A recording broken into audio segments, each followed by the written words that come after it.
The third Israeli election in less than a year has delivered a third inconclusive result.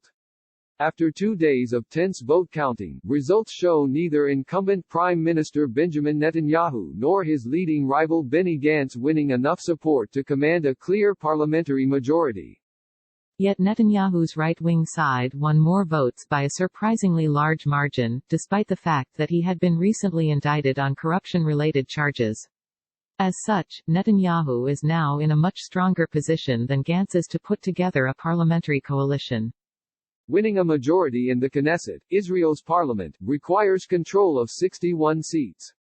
Early estimates from Israeli election officials show Netanyahu's Likud and other right-wing parties winning 58 seats, while Gantz's Blue and White and other parties on the broader center-left win 55. That obviously makes it easier for Netanyahu to form a government. One option for him forming an alliance with a faction of Blue and White that breaks with the party's anti-Netanyahu position. Another is partnering with a party that splits Israel's political divides down the middle, and could give either Netanyahu or Gantz a majority, Avigdor Lieberman's Yisrael Beiteinu, Israel Our Home party. Lieberman's party aligns with the right on security issues and policy toward the Palestinians, but aligns with the left on issues related to the relationship between synagogue and state. In the past 2 elections, Lieberman has thus far been unwilling to back either a right-wing Netanyahu government or a center-left Gantz coalition, the former because it would require working with ultra-Orthodox parties, the latter because it would require working with Arab parties. But it's possible that after months of political deadlock, and an unprecedented 3 elections in a row, Lieberman might finally get over his objections and pick a side, most likely Netanyahu's, given the right's strong results. If Netanyahu does cobble together a majority, the consequences could be extraordinarily significant. He's promised to take the Israel-Palestine conflict into a dangerous new stage, and his push to protect himself from prosecution could end up doing serious damage to Israeli democracy.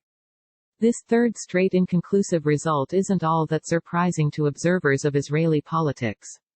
For a while, it appeared that Israeli public opinion had largely ossified, with people committed to particular camps and unwilling to change their minds. But Netanyahu's surprisingly strong performance this time around shows that a largely ossified public is not a fully ossified one. His improvement relative to the September elections puts him much closer to commanding a majority.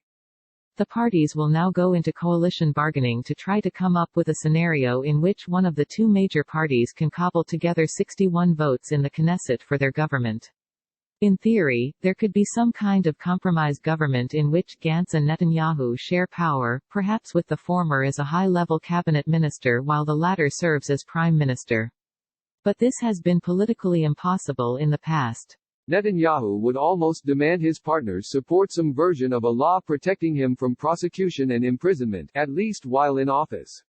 Gantz has ruled out doing so, and focused much of his campaign on Netanyahu's corruption. This could be solved if Netanyahu were replaced as leader of Likud, but he defeated a recent primary challenge decisively and, after this strong election performance, has most likely cemented his control over Likud. The intractability of these decisions has so far produced a weak caretaker government, with Netanyahu hanging on as prime minister but lacking enough legislative support to enact major changes. But while Israeli politics have stood still, the context surrounding them has changed a lot, ratcheting up the stakes at a time when Israeli voters couldn't make up their minds. One major development has been the Trump administration's long-awaited peace plan. The deal of the century was heavily weighted to Israeli interests, allowing it to annex so much land in the West Bank that the Palestinians would be left without anything like a viable state. The wording of the document seemed to suggest that Israel could begin seizing this land even if the Palestinians never agreed to the deal's framework, and just a day before Monday's election, Netanyahu vowed to quickly annex the land if re-elected. Annexation will happen within weeks, 2 months at the most, I hope, he said in an interview with Israeli public television. While Gantz has signaled support for annexing part of the West Bank in theory, it would be unlikely to happen if he took power with the backing of center-left parties that fundamentally oppose the idea. That's because, if it were to happen, it could force Israel down one of 2 unacceptable paths. Option 1 would be to give the vote to Palestinians and make them full citizens of Israel, leading to an Arab demographic majority and thus ending Israel's status as a Jewish state. This is not only a recipe for violence between Muslims and Jews but also unacceptable to Israel's political, who care much more about the state's Jewish character than its democratic one. Option 2 is indefinite Israeli rule over Palestinians without granting them citizenship. There's a word for keeping an ethnically defined part of your population in permanent second-class citizenship: apartheid. So long as Israel is in political deadlock, the choice on whether to head towards such outcomes is basically on hold. If Netanyahu can't win over a defector from another party and Lieberman continues to stay on the sidelines, Israelis and Palestinians won't know whether they'll hurtle closer to an existential crisis produced by Netanyahu's annexations, or step back from the brink, most likely under Gantz.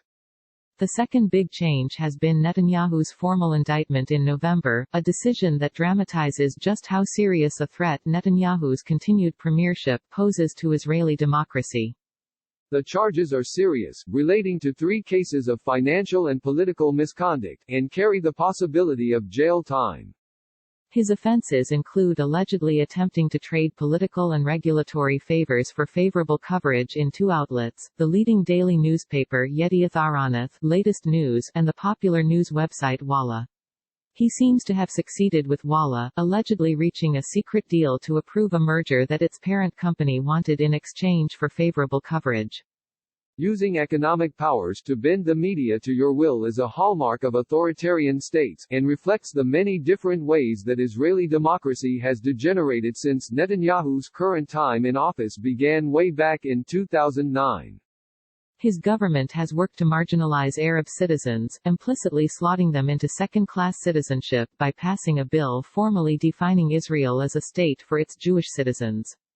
It has launched an attack on the court system, working to undermine the separation of powers. It has cultivated allies in the private sector, NGOs, and the right-wing press, funded in part by wealthy Americans, that aim to stifle and delegitimize dissent.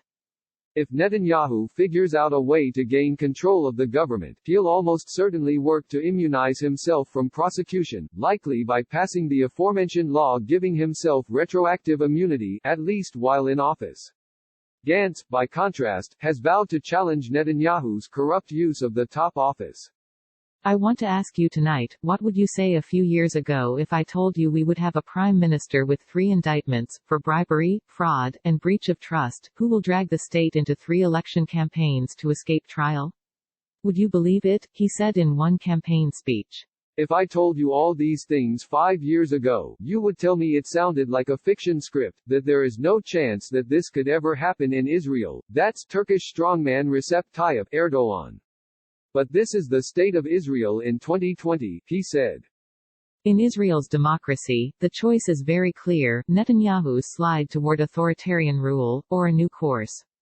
Based on these results, it seems like voters are more comfortable with the former than many might have thought.